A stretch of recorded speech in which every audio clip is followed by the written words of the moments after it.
All right, what's good? All right, I'm gonna show you how much money I made this year so far. Today is December 27th, 2024. Show you how much I made so far this year on Lyft. This year, I made $48,236.71. Lyft does not pay for our gas. They do not pay for our maintenance expense. So if I had to subtract that, that is way less than what you are seeing on that number here. Now I want you to draw your attention down here to the driver status box. I'm going to show you how many rides I've actually completed and how many rides I've actually rejected. So in 2024, I have rejected the total of 7,013 rides. And this has nothing to do with gender. It has nothing to do with where people were going. It has all to do with Lyft submitting low-paying rides to me. So imagine how many hours I was just sitting there not taking rides, wasting my time, not making any money, because we don't get paid by the hour. I only completed 4,732 trips. So that's over 11,000 trips that they sent to me, and more than half. What is that? I don't even know the percentage. Maybe around, 70-80% of the trips were rejected. And the only time I was able to accept trips, it was during times where there were bonus hours, or ride bonuses in certain areas that I did accept rides on. And that's the only reason why that total amount came out to $48,236.71. The total time I spent online is 2,157 hours. Might as well say 2,158,000 hours. And my book time was 1,597 hours. So that's almost 6,000 hours. Bro, look at that. That is almost 6,000 hours that I was not accepting trips, that I was online waiting for good offers. 6,000 hours. Like, what are we doing driving for these apps when it's that much time in your life that you are not making any money, but you are set out to make money? 6,000 hours is 24 hours in a day. That's equivalent to 250 days of wasted time on the app. I mean, if you think about it, I could have been on the app for just a couple months and made the same amount of money, but because they send you crappy offers, it makes absolutely no sense at all. And now what you can also see down here where it says book miles, 32,000 miles. So I made less than $2 a mile. Now remember, I can't really accept any rides when it's not a bonus on there, because the payout is not enough. It's not enough of what they are offering for me to complete that trip when I look at the total distance picking up a passenger and the total distance dropping them off, well as the time itself and everything. So if I would have accepted more trips, believe this or not, if I would have accepted more trips, instead of me accepting 4,732, if I would have accepted, let's say 6,000 trips, then this number would actually be reduced. That number would actually end up being a lot lower, because I would have accepted a lot of trips where it was not profitable. You see what I'm saying? If I'm sitting there and I'm driving to a passenger and I'm missing out on a trip where the pickup distance would have been short, a bonus would have been also on that ride, and all in all, I didn't know that if I wouldn't have accepted that trip, and if I would have waited, then the bonus area would have updated and I would have got an extra $2 on the next trip. That's why I'm saying I can't sit here and just start accepting trips just to be filling in that time, because that time at the end of the year, I'm going to increase the total amount of trips that I am accepting, but I'm going to end up making less money because I'm accepting trips or online during times where there's no bonus on the trip itself. So I screw myself increasing the number of trips that I was, that I'm taking. So in other words, what I'm saying is that the book miles would have been up to 40,000 miles, but my total amount that I made would have actually got reduced. So I would have been, it's possible that I could have been at 36,000 miles, and that's before 36,000, and that's before actually making a profit. Sorry, not before making a profit, but I could have been at $36,000, but my book miles would have been over 40,000 miles. That's why I'm saying that I could have lost more money by accepting more trips when there's no bonuses and being online during times where there's no bonus hours, which I spent a lot of hours online. I spent a lot of hours online, but yet I did not have those hours filled up. So let's think about this. Let's just say in my market, Toledo market, which if you look online, it's probably the lowest paying market, where it's saying that drivers in this area make anywhere between $14 and $18 an hour. So less than minimum wage when it's not busy. When it is busy, it's possible to make more than minimum wage. But you can't have earn a living wage off of something where it's only X amount of hours per week that you can actually be making decent money. But again, because of cost, that $18 an hour really is more like $11 or $12 an hour. See what I'm saying? So if we take the $48,236 and we divide it by the total online time, which is 2,157 hours, but let's just say 2,158 hours, then that means that I made $22.35 per hour. Now, people that don't drive are like, that's good money and all you're doing is driving. Yeah, but you're also dealing with people's attitudes, people being disrespectful in your car. That's no different than somebody being disrespectful in your house. Not only that, but again, remember, we have to pay for our own gas. We have to pay for our own maintenance. So am I making $22 an hour when it's costing me, let's say $45 a day in gas times 7? That's $315 a week. And let's just take that and look at 52 weeks. That's $16,380.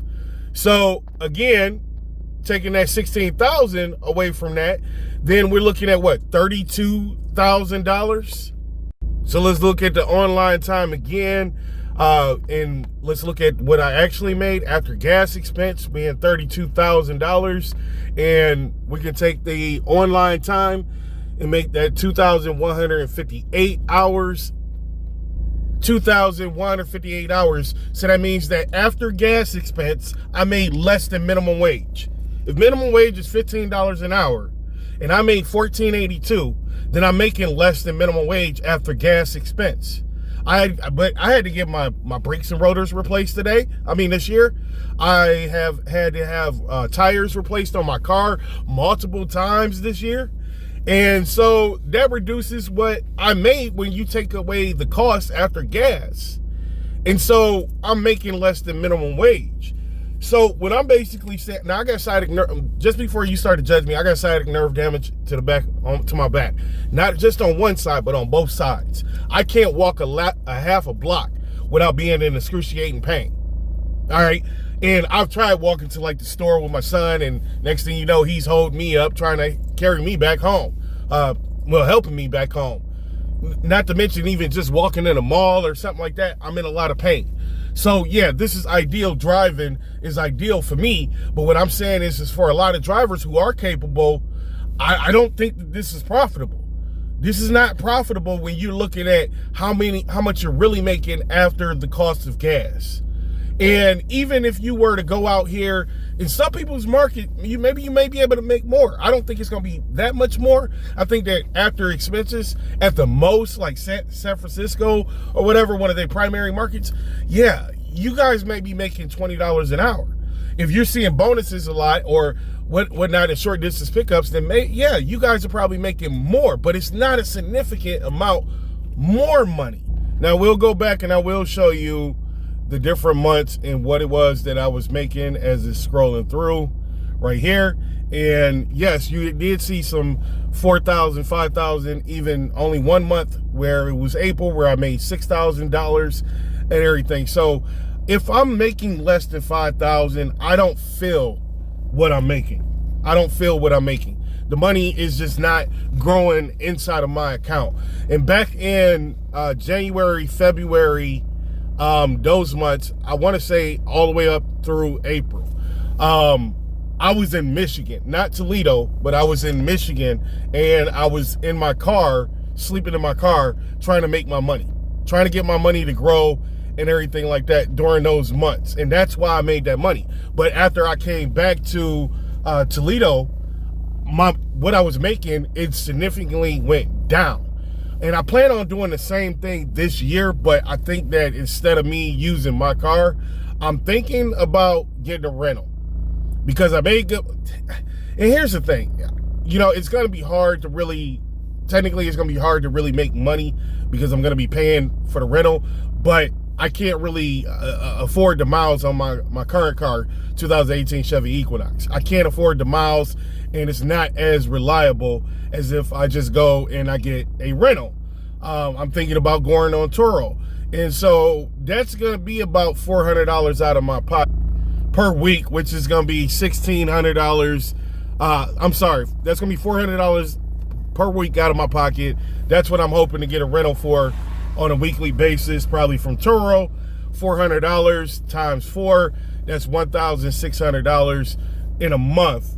But we also have to look at gas, which is $1,120 plus the $1,600. So gas and the rental would cost me $2,720. So that brings the question, if I did go back to Michigan and I try to sleep in my car and do it the way I did it last year, is it going to be, profitable for me to actually do that?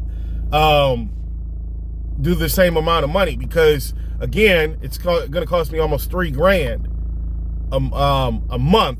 And if you look at January, where I made $4,900, if it's costing me $3,000, I'm only going to make $1,000 after gas expense. We're not even talking about food. We're talking about after gas expense and all of that. So even if I do the rental, I'm going to have to try to make more money. I need each month to be around $7,000. But these months that you're looking at right here, I had ride challenges. I had bonus hours and everything. So that affects that total number. Like, I'm pretty sure that in the month of April, where I made $6,658, I'm pretty sure that particular month that I had a lot of ride challenges that month, probably somewhere around $700, maybe $800 in ride challenges. And then also in the midst of that, you're looking at bonuses and everything. So can I duplicate that month this year? No, I can't duplicate that month this year. It could end up being worse. It might be as good. I don't have a way of really knowing whether that is going to be the case. And then not only that, but I need to have a rental where it's unlimited miles. I can't go on like Turo and get a car where it's not unlimited miles, and then I end up paying per mile. That's going to reduce what I'm making off of that rental cost and everything. So that causes more conflict. So I'm battling whether I should do the rental. Because if I do the rental, at least I'm going to make some money. But how much money is what I'm trying to figure out. Because if I'm not making at least the $7,000 when it's costing me $2,700, because if I'm making $7,000, it's costing me $2,700, I could work with that. If I'm making $7,000 in a month and $2,700 is going into the rental and gas, I could work with the $4,300. I mean, yeah, kind of at the end of the year, it's going to suck. But if I'm living in my car and I'm not spending that much, I give myself a $300 a month, $300 a month living expense while I'm living in my car for food, then yeah, that's going to, what I actually save in 3 months would be $12,000. My goal is to start doing mobile detailing and everything, so that would actually be a good start. And then the wintertime will be just ending. And so again, if I were to go back out to Michigan and I did a rental, if I can keep that cost for the rental down to $400 a week, then it is likely that I might end up making pretty decent money. Now, I don't think it's a good idea for me to do an electric vehicle due to it being wintertime.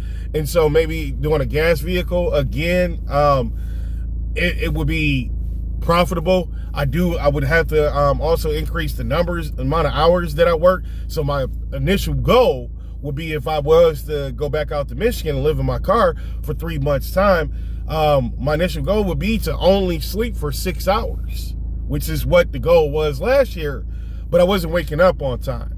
And so I didn't put as many hours in on a daily basis, which the goal would be drive 12, sleep 6, drive 12, sleep 6, which would mean that I have 126 drivable hours in a week. If I only sleep to 6, I only get something to eat between rides, and I seek out that 126 hours each day, which the daily goal, 126 hours a week.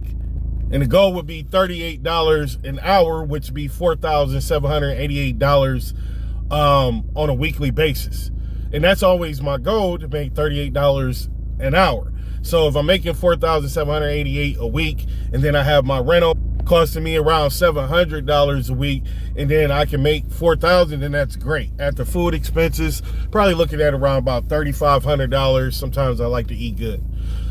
So yeah, for me, if I can make the $38 an hour, I actually put in 126 hours drive time, and where all of those hours is equivalent to 38, then I'll be cool. But I'm gonna be honest with you, because you have to wait for good rides and everything, even though I might be online, that 126 hours, I'm probably only looking at, I would say, maybe about 112 hours. So I'm looking at $4,256 that I would make in a week's time.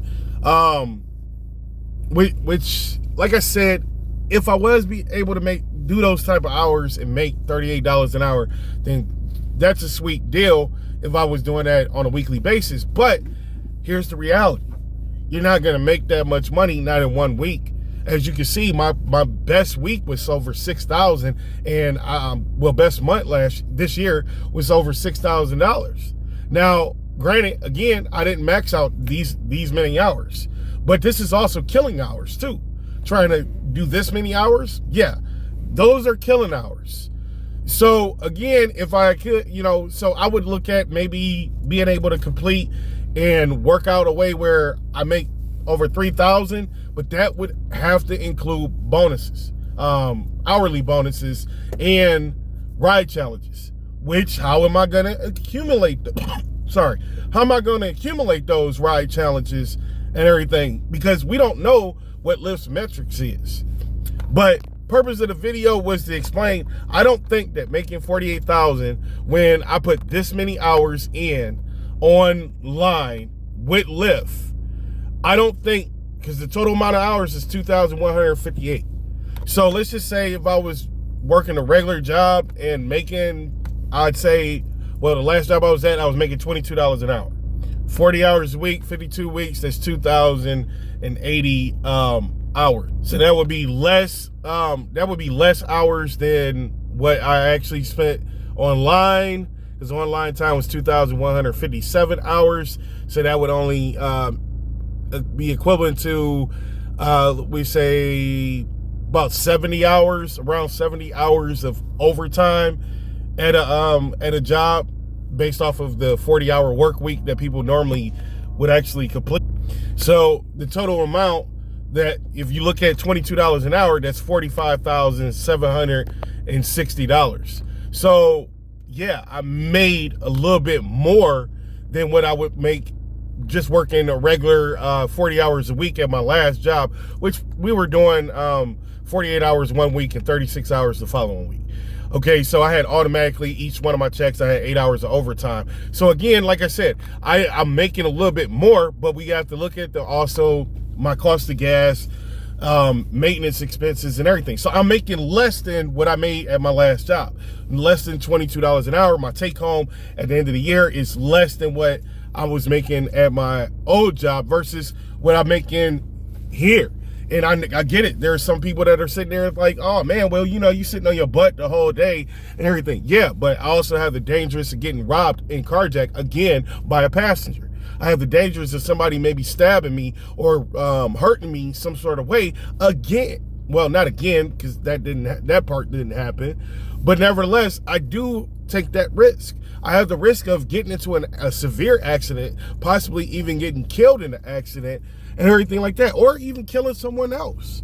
So again, no, it's not as easy and it's not as simple as a lot of people may want to make it appear, because there are a lot of dangers. There are a lot of risks into doing this. And also, I'm not even looking at the cost of insurance. Yes, Lyft pays insurance on each one of the rides as part of the passenger's fare that they're paying.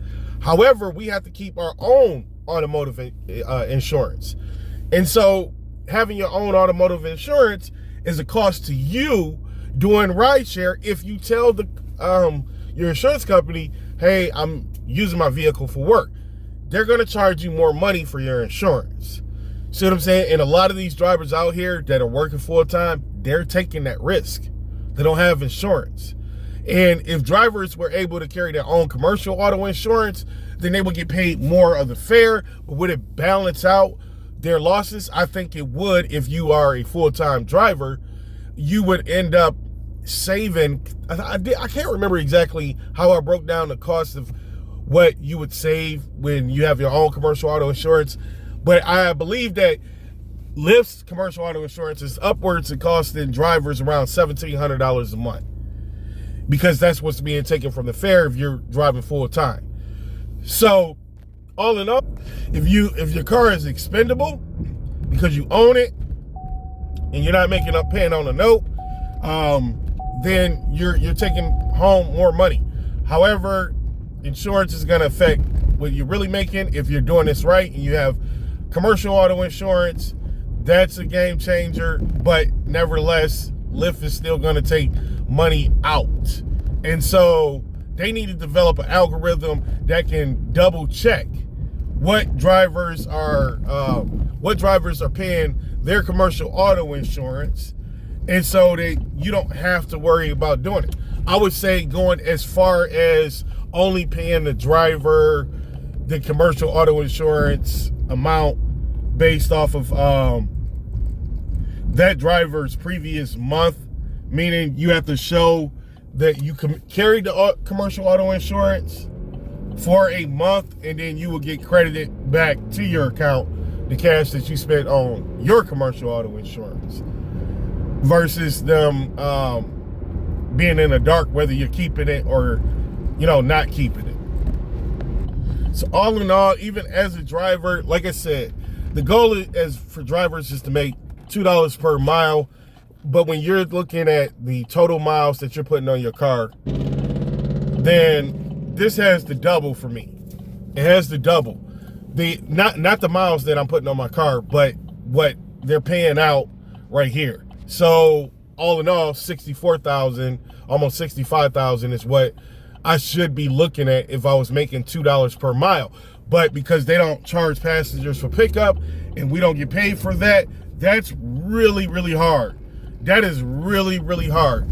This number at the top would have to be a lot higher because more people are tipping. And people are not going to tip. They think we're being paid enough, or that they paid enough for their ride, which is bull crap.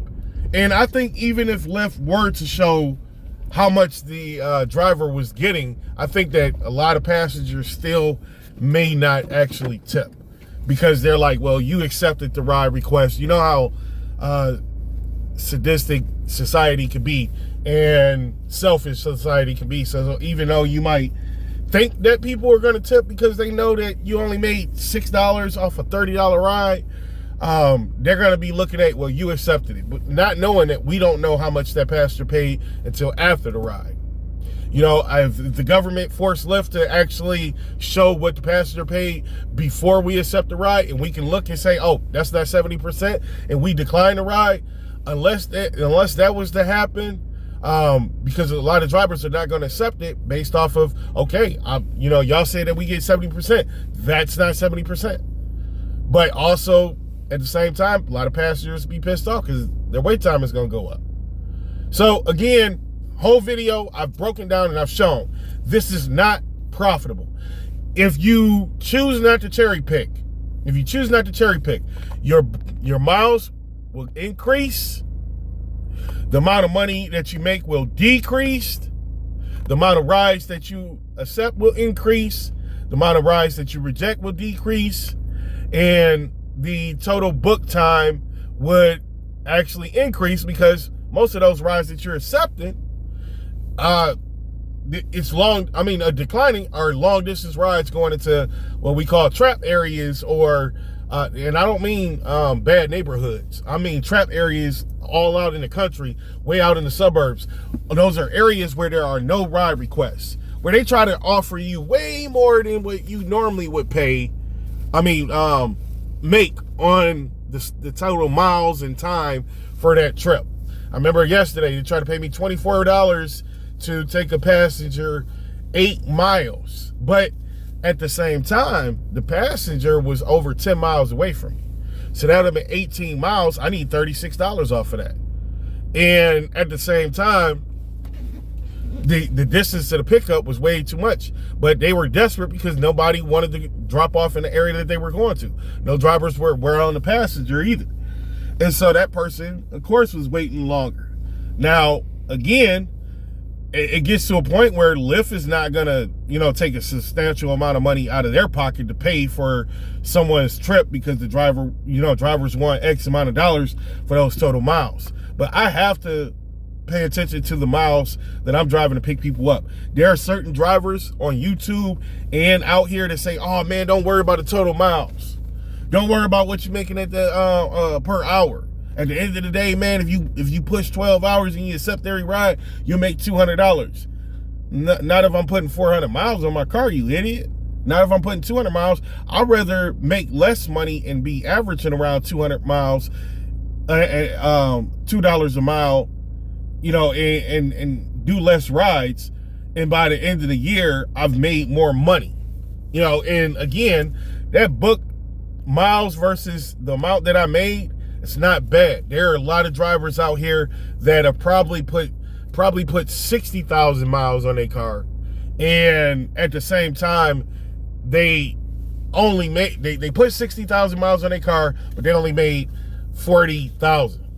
Maybe they made 48,000, but they ended up putting 90,000 miles on their car. So that's not going to make sense if you're putting 3 times the amount of miles on your car versus the amount that you're being paid. Doesn't make any sense. So hopefully I've discouraged some people from risking their lives, their time, and I've put some things in perspective for some drivers that are out there. I did want to also say that Christmas, hopefully drivers were not out here on Christmas. They did not increase the offers that they would normally pay out to drivers on that particular day. I did drive on Christmas Day, but as you can see, my first ride, let me bring this up when my first ride was. My first ride was at 8:52. This is when people were trying to go home, and I was able to make, let me see how many rides did I do. I did 6 rides that day, and I made $52.49. And you know why? Because other drivers that had been online during the day, they said, skip this, screw this. I'm not about to work on a holiday, and I'm making less or the same amount that I made yesterday, the day before the holiday, or last week on the exact same day of the week. Drivers didn't want to put up with the shit, and that's why I only took rides that had bonuses on it. And I only, I only took rides that had bonuses on it. As you can see, $4, $1.50, $1.50, $2.50, $1.50. And the bonus hours, those are the only rides that I took that particular day.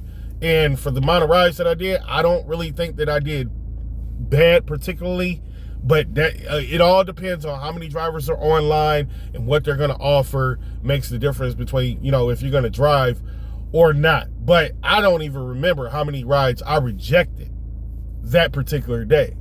Here we go. So you see December 25th right there, right? Now let's go down to the driver status box. So on December 25th, I completed 6 trips. I rejected 15 trips. And on Christmas Day, I got 0 tips. 0 tips. I didn't do too bad because I only drove for 1 hour and 45 minutes, but $52, and I only made $42. I mean, I drove 42.63 miles. So I didn't get paid $2 a mile. I didn't make what I wanted to make, but nevertheless, less than 2 hours, over $26 an hour in that particular sense. So I still didn't make what I want to make as a driver, which is a minimum of $32 to $38 per hour. So that day, in my book, it does suck. It does suck in my book. But again, like I said, did people feel generous on Christmas Day? No. I even heard from one of my passengers that they paid $22, and that was a ride that I was being paid like, I think it was $8 on, but they paid $22. You know, so that means that Lyft got $14. Yeah, some insurance money, taxes, all of that. But again, I didn't make nearly as much as what that passenger thought. And that passenger said, I'm going to tip you on the app. No, you paid $22 for the ride. You wasn't going to tip. I already know you wasn't going to tip. After the moment that you said, it must be a lot of people taking rides today and everything. And I was like, no, just drivers are not accepting ride requests unless the payout is worth it.